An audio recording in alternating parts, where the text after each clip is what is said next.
Hello there YouTube, my name is Chuggy, and today I'm playing some more Battlefield 3, playing some Rush at the quest of Chip Off the Block 99 on Grand Bazaar, and today, well, I'm talking Assault Win, but I'm also talking, again at the request of the Monk Within, Rush, how to play Rush. This is a very tricky question.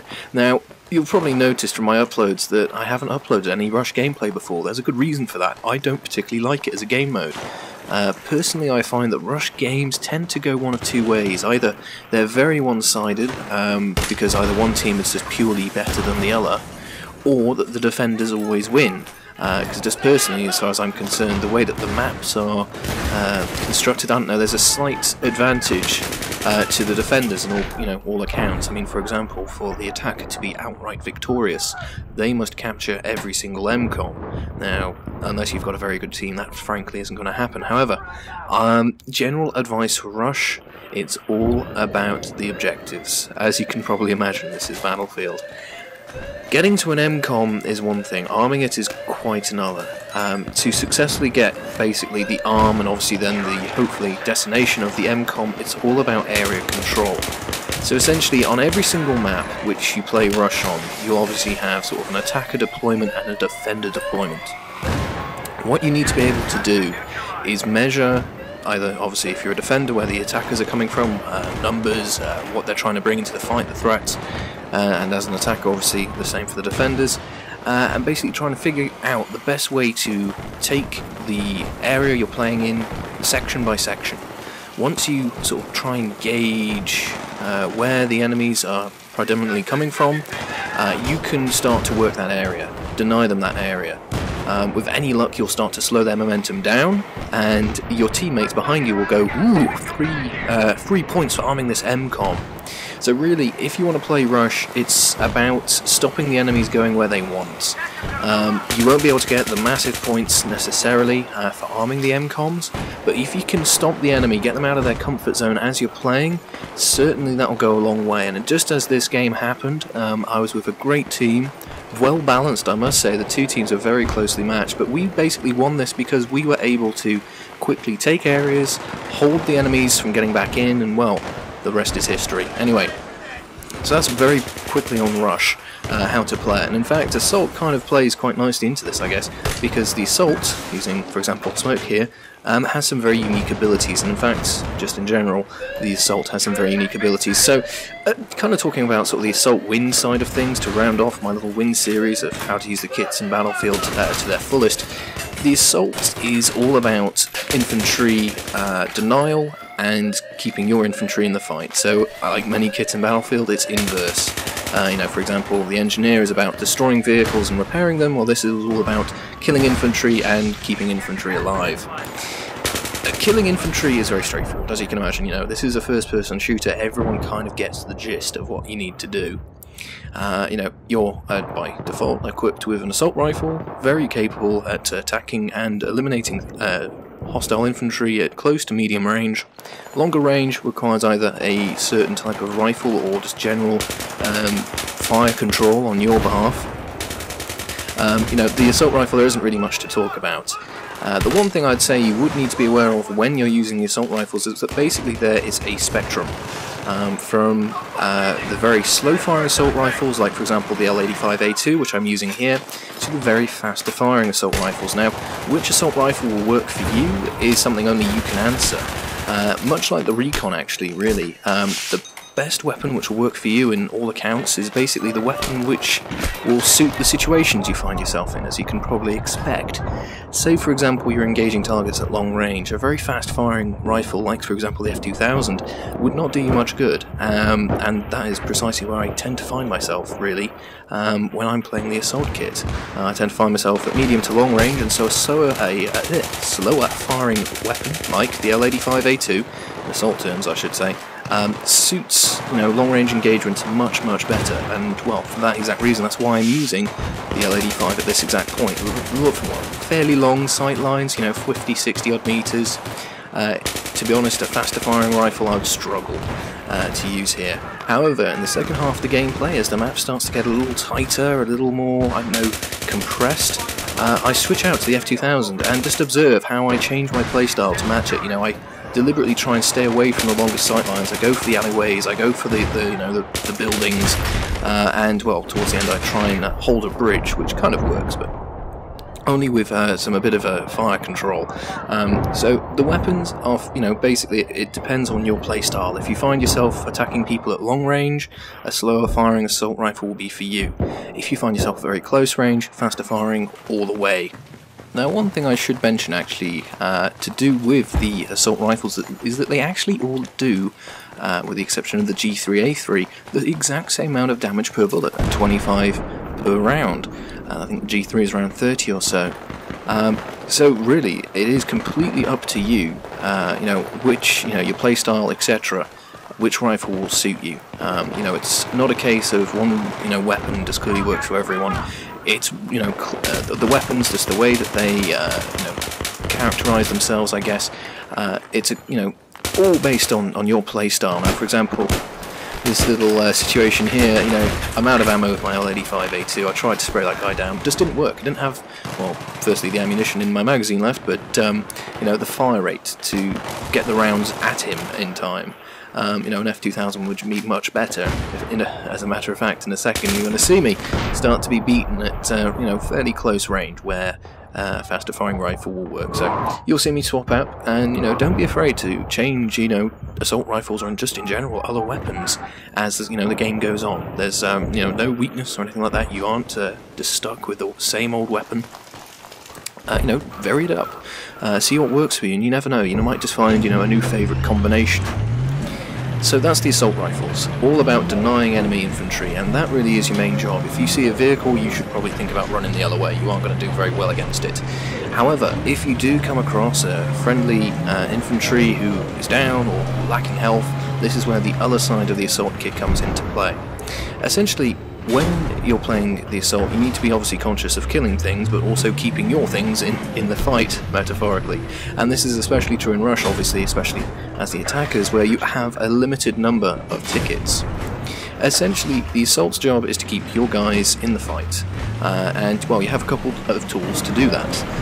First of all, you have medic bags. You unlock them from the start, no need to unlock them, and basically they do what they say on the tin. You drop them down, and any friendly, or hostile for that matter, in the radius of it will start to regenerate their health at, well, frankly, quite a very quick rate. Now, if you find a load of teammates, say, in a choke point and they're suppressing enemies, drop the little health bag down. You'll be surprised how many points you get. We're talking hundreds of points within seconds if there's a nice little group of friendlies all together. In addition, by putting down your little health box, especially in sort of very heated firefights in, say, a corridor or something, you can actually buff your friendly infantry up. I've been in engagements where I've taken, say, like 140, 160 damage. Thanks to the medic bag being there, I've been, had my health put back up to what it was before I was shot or whatnot, however you want to think of it, and it's kept me alive. And I've won firefights thanks to it. So when you're playing the assault, just like the support with your ammo bag, just drop those little health bags down at friendlies as and when they need it. If you're not shooting at something, look for someone to chuck the health bag at. If you don't get any points, big whoop, but more than likely someone will need some attention, they'll run at it, get healthed up, and you get all the points, so very useful. The other tool you have is the defibrillator paddles, and what you're about actually to see, this is quite nicely timed, is exactly what not to do with the defib paddles. Now, the defib paddles are probably the most important piece of kit that you have as the assault. What they do is they keep your friendlies from dying and respawning, and as with most things Battlefield, the whole game is involves tickets, revolves around tickets, and the tickets, if you don't know, are basically the count of the number of troops you have remaining to enter the battle. And essentially, obviously in the example of Rush, if the defenders kill all the attackers, well, that's the end of the game, obviously. So keeping your men in the fight, keeping them from respawning and using up those tickets is incredibly valuable, and this is where the assault earns its bread and butter. You have the power to keep people, well, from dying, and obviously that saves them a death on their scorecard at the end, and obviously the, KD and all that stuff, if you're into stats, will go up and, not be tarnished, wonderful. But more importantly, it will keep your team from wasting resources. Now, you've seen a few times I've res teammates, when they've been safely in cover or the enemy's been killed. That's exactly when you should res. The little situation on that bridge was what I call the Rambo revive. And that's essentially where the assault's gone, someone needs reviving, get the paddles, hit the guy, get him back in the fight. The problem with that though is, I was there and so was actually an engineer from my team, and what happened? We gutted them all. So what's that guy done? Well, he's wasted pretty much his whole little crew of people there, all his teammates. He revives someone only to have them, shot seconds later. And something to be aware of, once you revive, you cannot immediately re-revive. You have to wait for another assault to arrive and then revive. Blimey, lots of tongue twisters today. Arrive and then revive the guy, you can't, continually do it. And as a result of him, just going for the panels instead of shooting at us with his assault rifle, well, more than likely, he would have definitely have killed me, and probably more than likely will have killed the engineer as well if he had gone for the assault rifle. He's got himself killed. So, the Rambo revive, don't do it. If you have any, and I really do mean any, intuition, inclination that there's an enemy nearby or anything like that, do not go for the defib paddles. When someone's down, don't worry, you have plenty of time to try and get them back in the fight. You're talking 5-6 seconds. Loads of time. All you do is just do a quick scan of the area, look at how, the body is. I mean, for example, when I started talking about the defib panels, there was a chap shot on top of a mound of, rubble. His body started to roll towards me, he would be in cover when that happened, and, that meant I was able to res him safely. He could get up and carry on doing what he was doing. It's a time and place thing, and most new assault players, when they get the defib paddles, will make this critical mistake where they will just go, ooh, look, defib paddles, let me revive everything in sight. Only do so when it's safe. By someone dying instantly and not having them another assault there to, pick them back up again if need be, you are literally wasting that respawn ticket for your team. You're doing the enemy's job. So take that second, check the area. If someone is there, try and engage them, try and kill them. But if you can't res the guy, don't worry. They will respawn as, irrespective of what happens. Just by letting the enemy kill them instead of you reviving and someone else getting another kill, you're just saving a little bit of time and effort on, both fronts, to be honest. So Rambo reviving, don't do it. And quickly, as an addition, the assault has loads of other little goodies that you can strap to it as well as a kit. As a replacement for the medic bag, which I've talked about, you can have a underslung grenade launcher and shotgun in the form of the M26 Mass. Now I won't talk particularly much about the M26 Mass, I've already done a video about it. In my opinion, it's the best shotgun you can get your hands on in the game, and it's a freaking sidearm, or like a third weapon available to the assault. It's a great thing. But the grenade launcher, it's not just all about blowing people up as you'd expect. It's actually got other functions, and you've seen me in this game use the smoke variant to create cover for my teammates. And you've seen as a result, we've taken ground, we've taken objectives, and that result, look at these guys, we're pushing them back, we're slowing them down, we're removing their momentum, and it's becoming a bit of a one-sided, firefight. So keep in mind your attachments. Don't just think that you have the health bag and you should always carry it.